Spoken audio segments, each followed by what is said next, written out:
What's up, Dragon Brood? So today we're going to try something a little bit different, pretty much by request of the comments and the chats, and a couple of messages through Discord actually.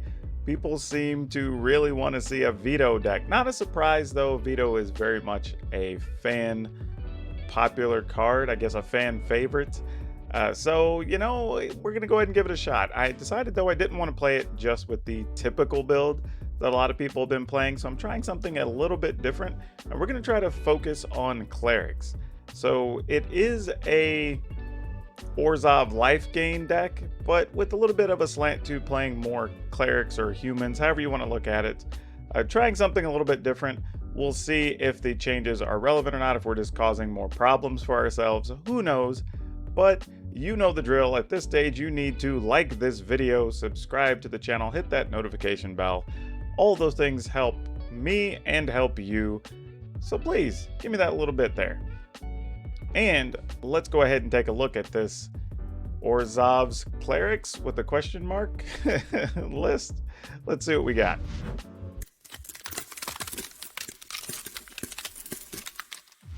Okay, so we're trying a few things here. So we're going to go with Speaker of the Heavens, just, you know, 1/1, Cleric, Human, Vigilance, Lifelink, does all the things we want it to do.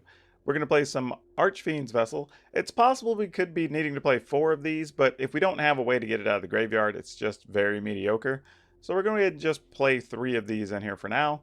Daxos to gain more life. Hallowed Priest also grows big from gaining life.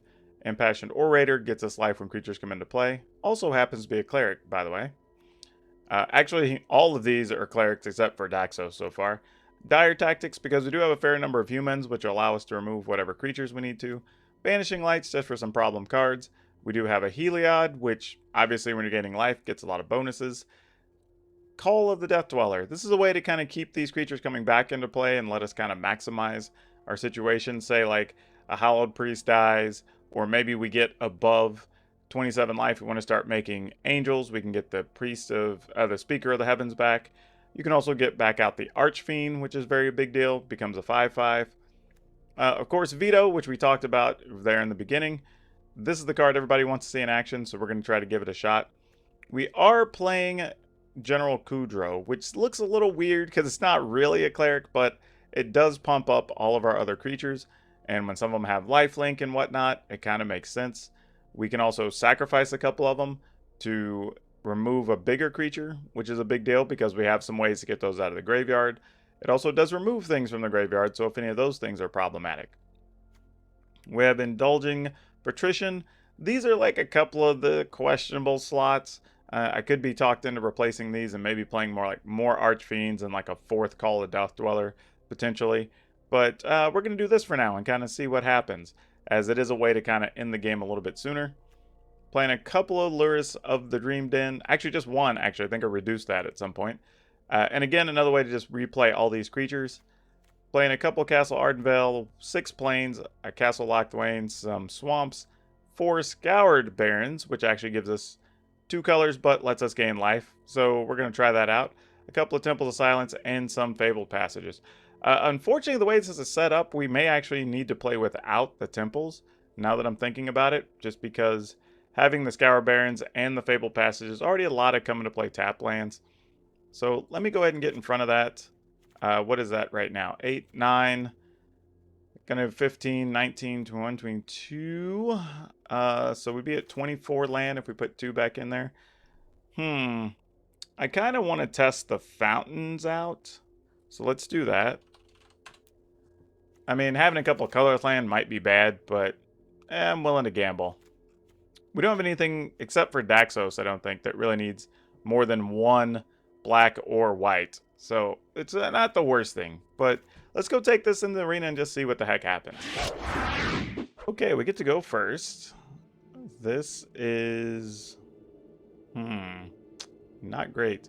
Alright, so we're going to go ahead and keep the Fabled Passage.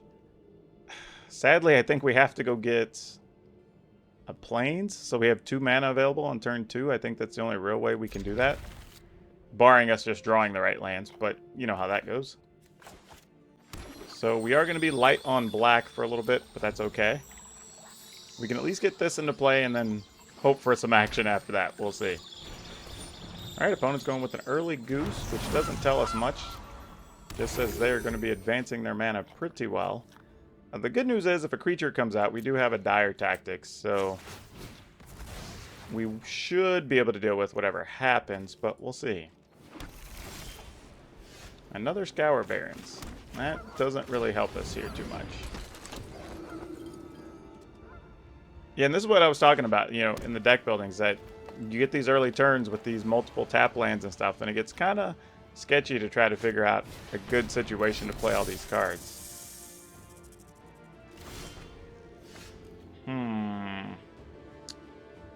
Well, I think we just have to do this and pass. Unfortunately, we're probably going to be staring at a Questing Beast, which means we're probably going to have to waste our Dire Tactics next turn. Unless for some reason they just want to, like, Primal Might our Impassioned Orator. Which, yeah, they might. I don't know. Or maybe they just play a Gem Razor here on the Stonecoil Serpent. Which would be bad because we can't kill it if they do. Yep, so this is some type of Mutate deck. Which part of me feels incentivized to try to kill that. But we're going to pass and just hope that we gain enough life over these coming turns that ends up not mattering too much. No attacks. So next turn, we're at least set up where we can Fountain and Veto to guarantee we get at least a 3 life loss here. Oh no. This is not good. A big Stonecoil Serpent? Which, if so, that's tough. Okay, oh, Sterix. That makes sense. Okay, Sterix problematic, but not the end of the world. I mean, we can take 8. We're going to be gaining a little life, draining the opponent. So we have some things going on our side. Opponent has access to 1 more mana. They didn't get anything relevant there, so no block. Unfortunately, that is just a very pointless card here. Because this has protection for multicolor. We will attack. I mean, they can block with the Goose, I guess. Do we want them to do that, though?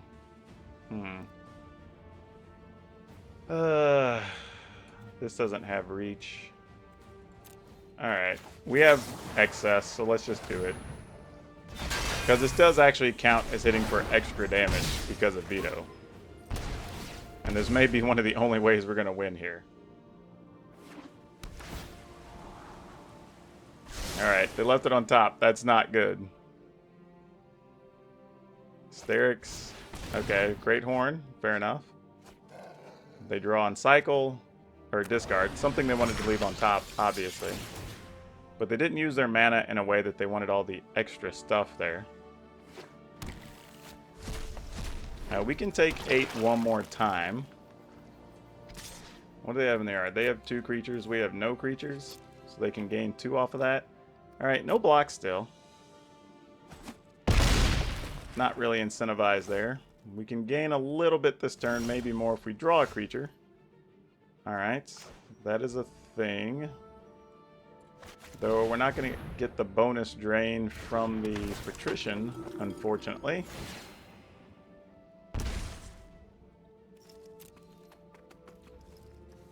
So we'll attack. Alright, they're blocking. Drain the opponent. Is there any way we could get 12 in next turn? I don't think so. I feel like we could, if we got a creature, we could drain for 1, 2. This would do 1. The problem is we wouldn't be able to give everything a lifelink either. I think that's what we'd need to be doing. Alright, end the turn. I mean, if we could potentially drain the opponent for a significant amount, I think that would be a big deal. We need a cheap creature next turn is what we need. So we could do the creature and a Dire Tactics. Is kind of where we're at. Go ahead and let them spend some mana on their Scavenging Ooze, and then we'll just kill the Ooze, I think.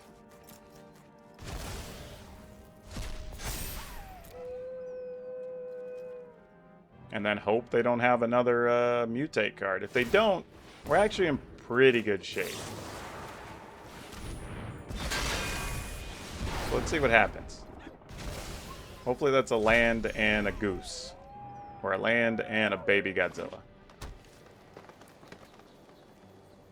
It looks like it's a Mutate card, unfortunately.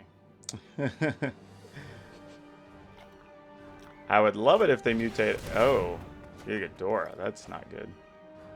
Well, that's good they didn't get anything they really wanted off of it, I guess. Okay, that's a problem, because that's more life we can't really do much about. And unfortunately, that forces us to block here. Which we don't love, and that has trample. I think we're dead. Yep. I mean, that's 14. We'd have to block with at least 4 to not die. Guess I should have left that mana open. It could have killed the Gigadora, huh? I think we're gonna die for being too aggressive. Could have waited.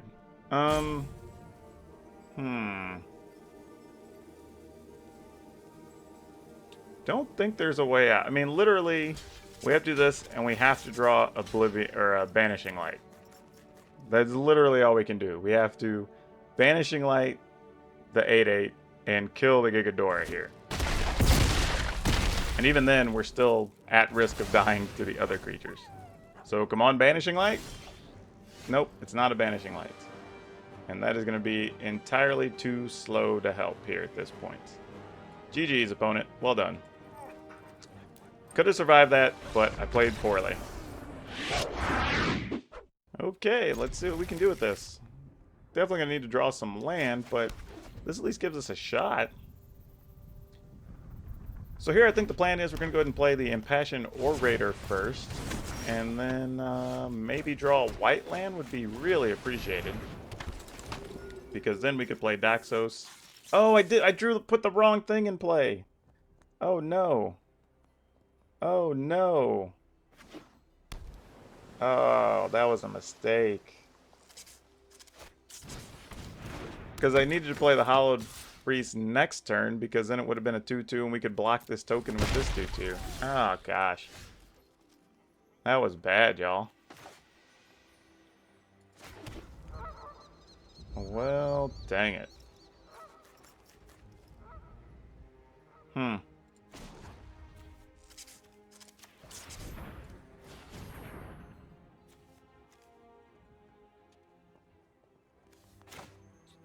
Oh well.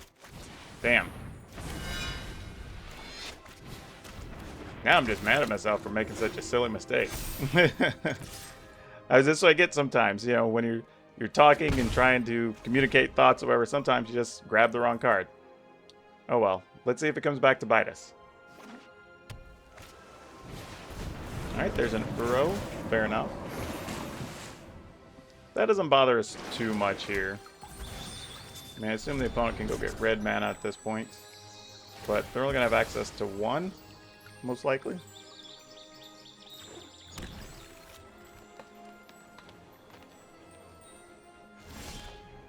Alright. Oh, well, that's nifty.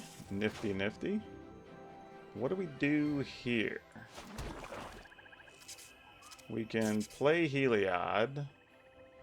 We can attack with the Archfiends, pump Daxos, potentially. Or, this needs 5, so 1, 2, 3, 4. When we play this next turn, it'll gain 2 life, pump the Hallowed Priest. That's probably better. Greed isn't going to get us too far. Alright, let's attack with all.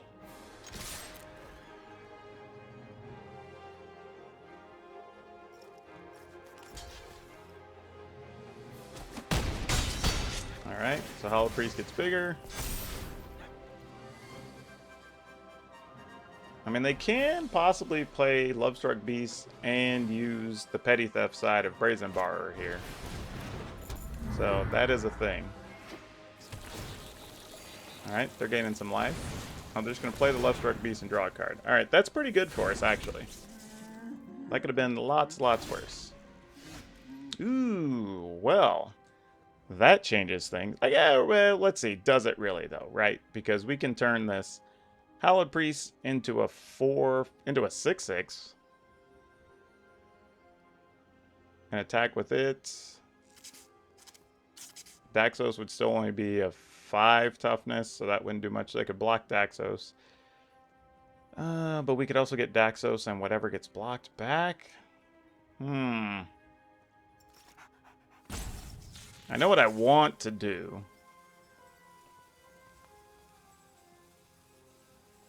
Alright, let's do this.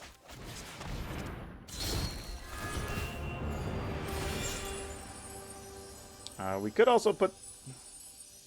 Well, this is already going to go up twice. So let's just turn it into a 7/7. And then we'll put a counter here. And then we can attack with this and this. Actually, really, even the Archfiend's Vessel, we don't care that much. Oh, they're just blocking with the Love-Struck Beast. Didn't see that coming. Well, alright, let's spread the love around, knowing they're going to bounce a couple things here.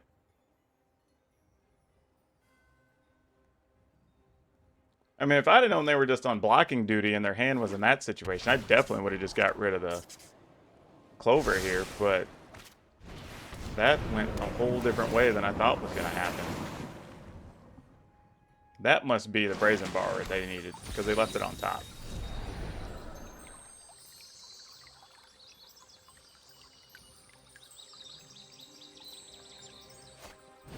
Nope. Okay, there's an Innkeeper. Still doesn't mean they don't have what they need here.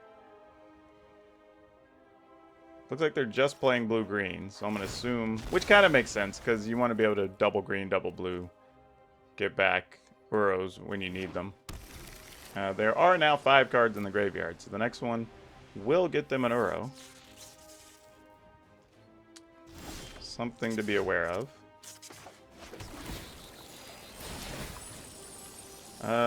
Let's counter here.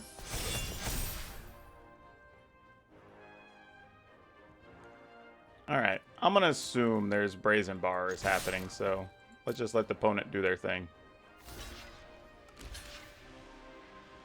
Oh, there's not. Oh my. Oh my. What? Well, now we can just save this for an Uro, right? Or do we even care? Like, the opponent's going to take 3, 4, 8, go to 11. We're going to gain some, put counters on some things. We can give this lifelink. Or this lifelink, I guess. Well, maybe just this. And then... question is, like... If we banishing like that, they can only bounce one thing. So yeah, I think that's what we do. Still just banishing, like, the Clover, I think. And then we just spread the love around on these other creatures.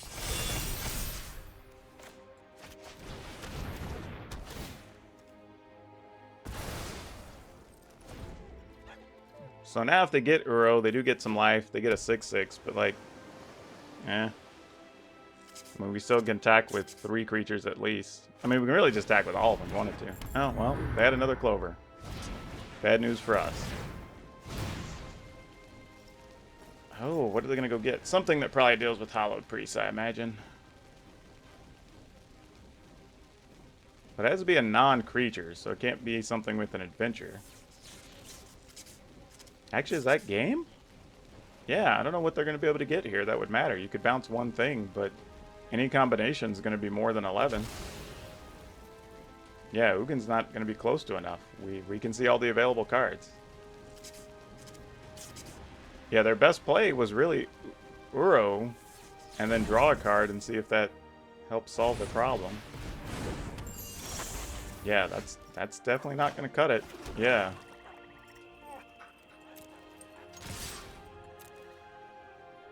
You can block the biggest thing. That's definitely way more than 11.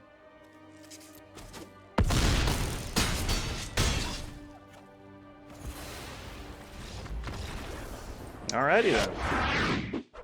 Okay, well, after goofing around with it a little bit, didn't feel real good. Honestly, I feel like it's just better off just being a straight life gain deck, unfortunately.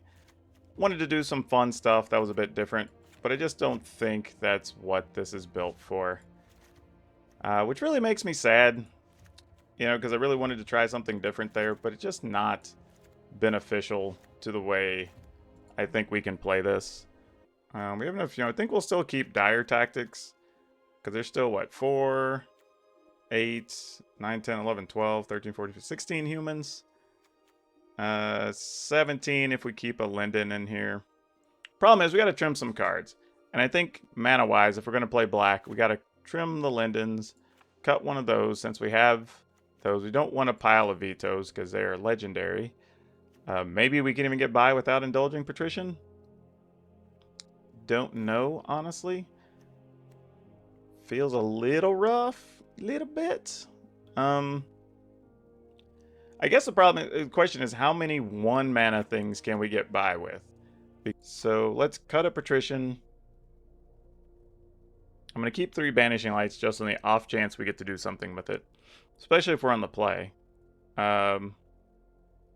Patrician does block flyers, and it's a 1/4, which is relevant. But maybe this is just better? I don't know. This is such a hard situation. Yeah, plus we already have other things at 3, because you're talking about Banishing Light, Heliod, Call, Veto, Lurrus, all at 3. Maybe have too many lands here now. So we do want more plains than swamps, that is for sure. So we want to switch that up, because we don't really need more than 1 swamp at any point. Unless we get to a spot where we're trying to cast 2 things.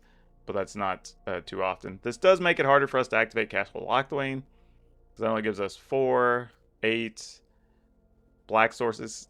Technically, these could be black sources as well if they need to be. So we'll see how important that is to us, but let's take this back in there and see how this does. Alright, we're going to keep this just because. I mean, I've got the Orators. We're going to have them in duplicate. The opponent is mulliganing once, so that helps a little. That's not going to do anything for us, though. Alright, I guess we're going to be looking at an Uro next turn. Or a Questing Beast, potentially. So we do need to draw one of those black mana that we were concerned about earlier. It is now going to be highly important. Alright, let's see it, opponent. Gargaroth. Okay, we definitely want a black mana now. Plus the opponent spent all their resources. Oh! Why? Why is this the way?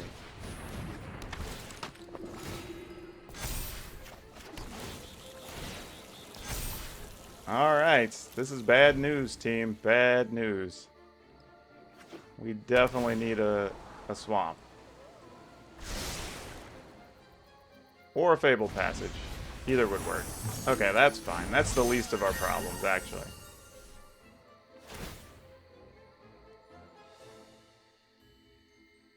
I mean, really, if the opponent's smart, I'd probably take a 3/3 over a card here. At least I would. Knowing that, exactly, you know, at some point, you could just be losing your actual threat.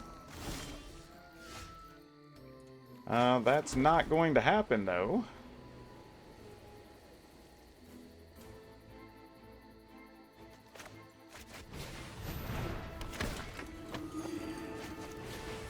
Alright. No attacks. Alright. I mean, we're tempted just to throw everything in front of a Gargaroth here. This is 1, 2, 3. If we don't block...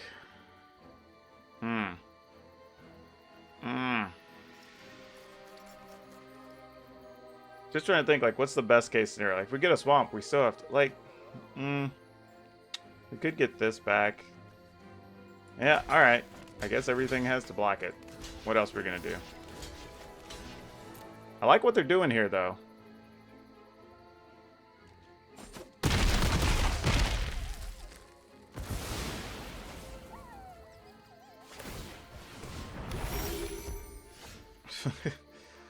Alright, deck, sure. No attack. I mean, we're kind of just hanging on. We're kind of spinning our wheels here.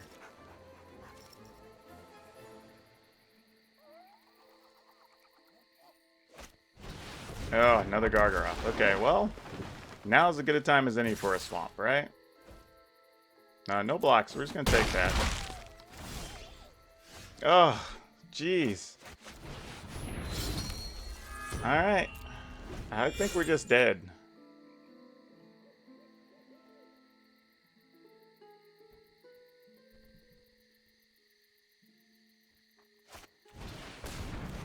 Alright, we'll follow. Sure.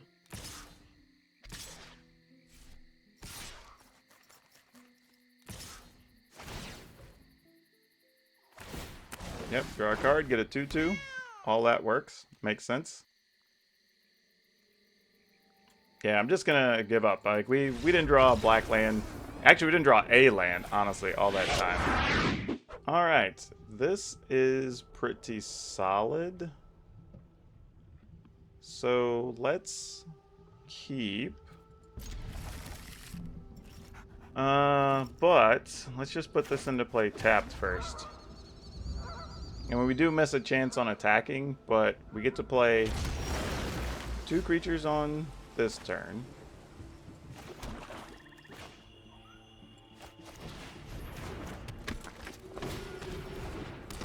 And then we get the opportunity to play this, attack with those, play this. Alright. So this is kind of okay. Okay, let's see. For sure we're going to play one of these. Well, actually, are we? Because we're almost benefited by playing Heliod here. And then playing both of these next turn.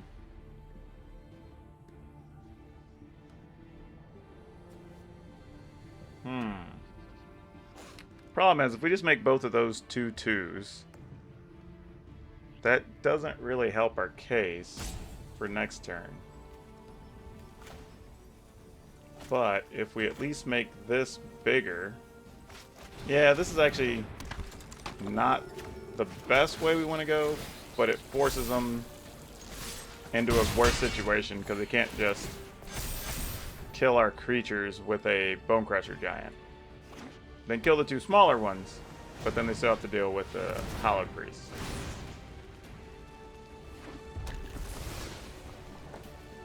And if they only have...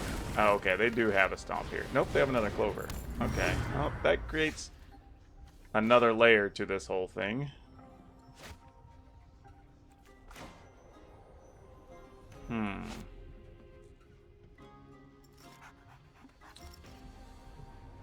To Heliod or not? I don't think we're going to. I want to, but I don't think we're going to.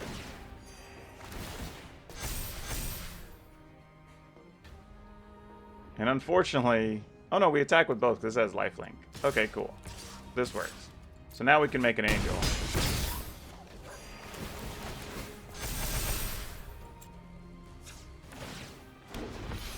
So now if they bounce things, they can bounce our 3 big things, but then we can just replay them.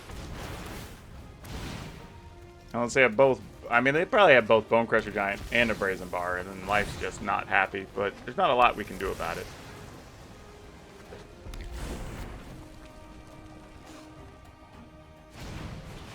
Alright, they have wishes. Well, that doesn't seem good for them.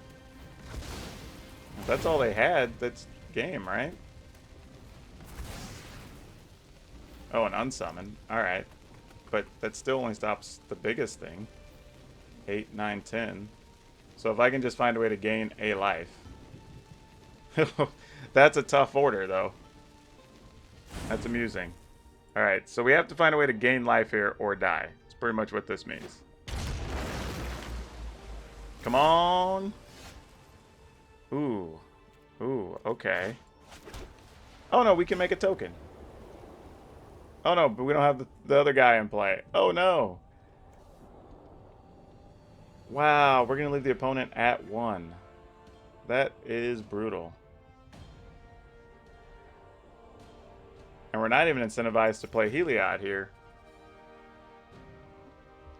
Man, where did I miss out on a point that I could have got?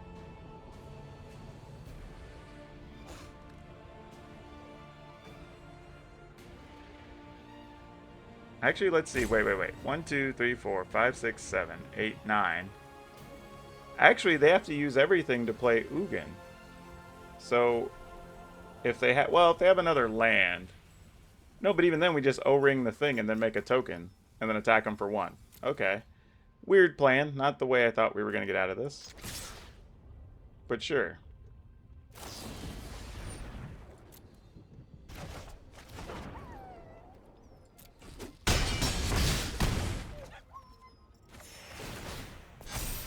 I mean, I know it's a pointless exercise, but... Alright.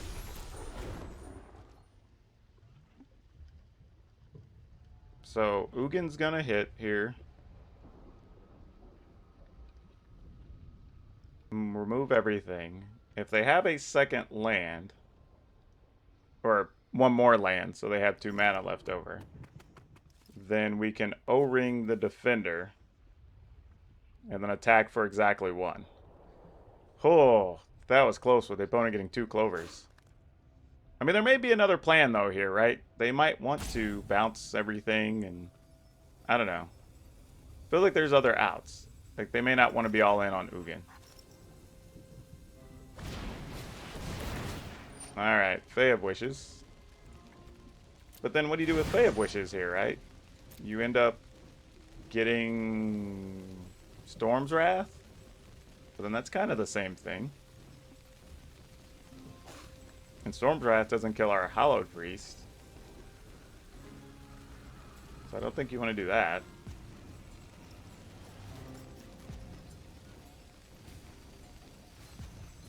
Yeah, they kind of just got into a bad situation.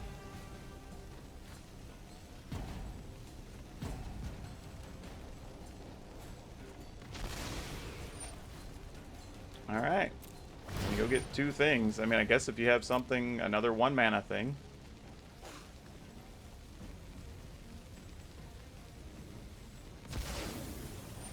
What did they get with the other one? Soul Guide Lantern? Okay, I mean, I guess you get it just because you can. Keeps us from getting Archfiend's Vessels back, potentially. Alright, you can play your big guy and fling.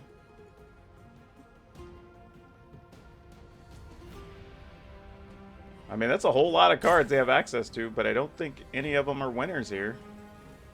I'm just trying to figure out what type of plan they have, where they may be like... Well, even then, if they had a Bone Crusher Giant, that would eat up 2 mana. So they still need another land at some point here.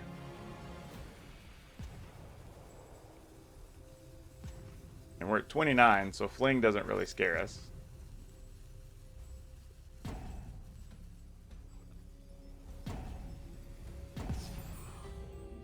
They just passed? Are they just giving up? Alright, I'm just double checking because, like, you bounce 1, 2, 3 things, and then do what? Shoot these 2? Alright, I mean, I guess. I'm a Huckleberry. Nope, they didn't have anything.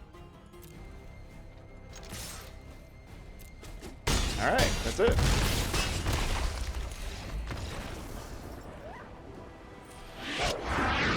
Alright, we're going to keep this one. This kind of works out. I mean, we're playing against a Lurrus, so I don't know what that means just yet. Could be similar to ours, but they're playing a Lurrus as an actual companion.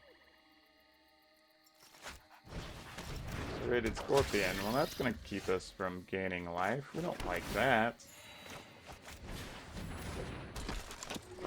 No attacks.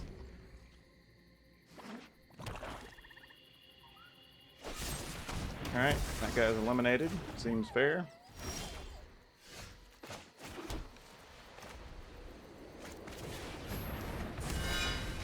Not going to be in too much of a hurry to really get aggressive here.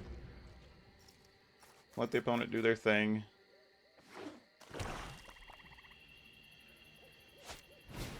Sure, it's dead weighted.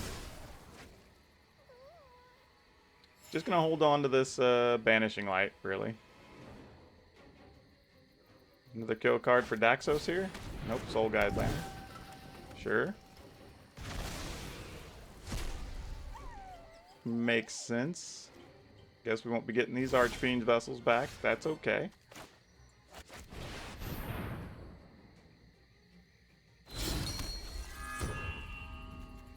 We'll attack.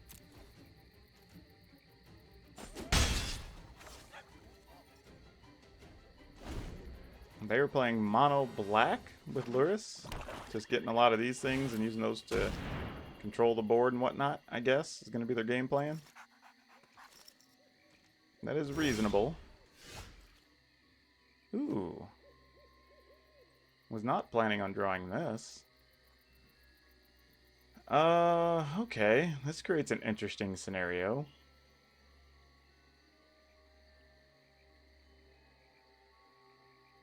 Because now I'm thinking about if we play this, turn this into a 2-2, we can attack with both of these. Then there'll be a life gain trigger that can turn this into a 3-3, so then it's not susceptible to any of dead weights and whatnot. Or we could just exile this now.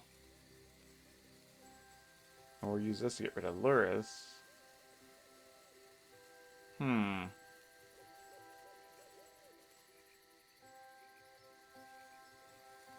The Lurrus could just deadweight next turn.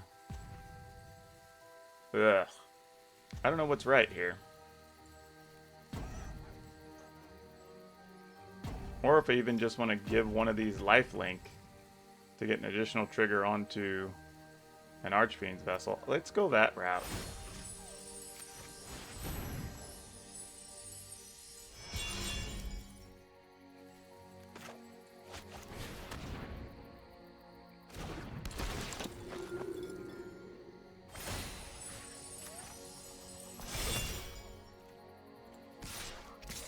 Don't know if this is right, but it feels okay.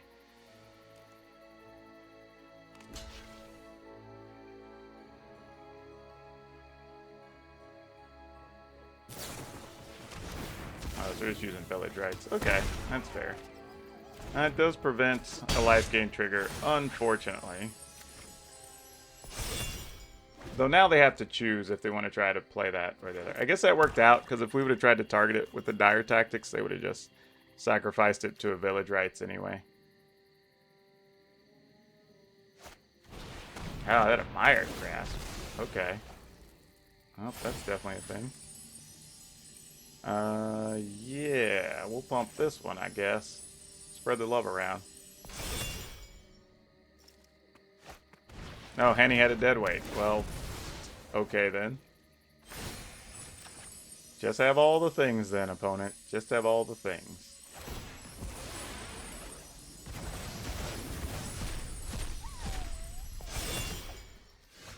Though, I mean, I guess it's mostly fine.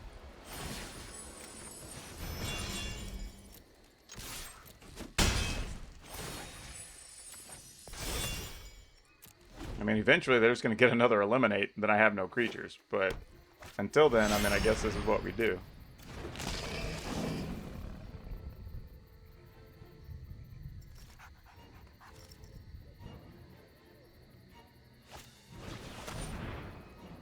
They're going to try to Mire's Grasp that to give it a -4/-4. Or -3/-3. Okay. Not a lot we can do about it.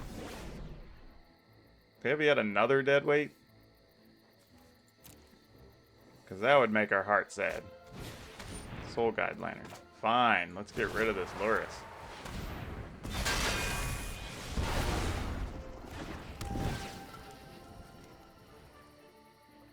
Now the question becomes, though, if we want to use a Banishing Light to get rid of this Mire's Grasp.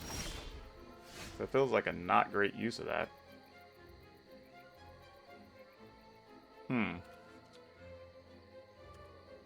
So either way, if we play this, we end up with a 2-3. Actually, no, we get a bigger creature. Yeah, okay. This is what we're going to do then. Yes, we want to play it.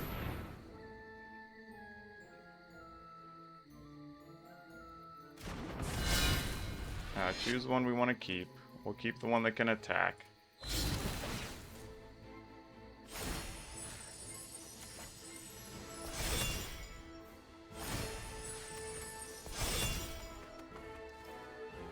And then we'll give this lifelink.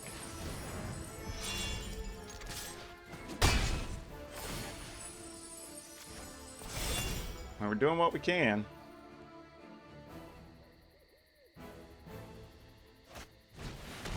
Call the Death Dweller, okay.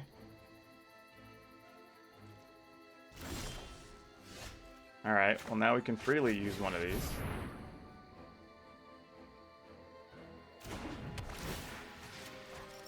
Another Village Rites? Probably so. Yep. Ugh.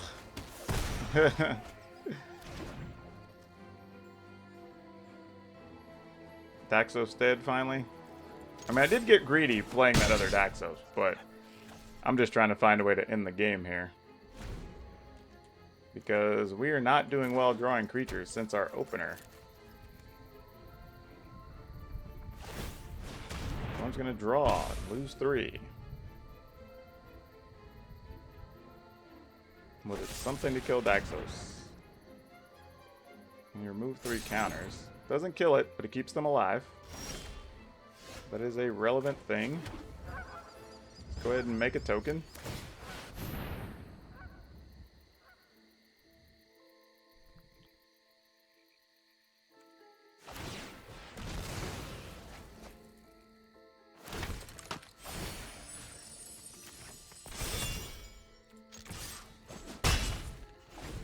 Alright, opponent's at 5.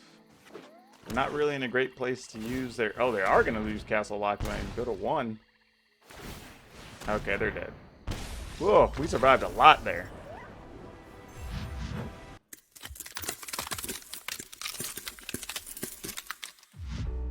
Alright, so this video I think is going to come in a little bit on the shorter side of the most recent videos, but overall I think it's mostly because there's not a lot to explore, I think, with this particular version. I think, though, that Veto is a very popular card, and it's one people want to play.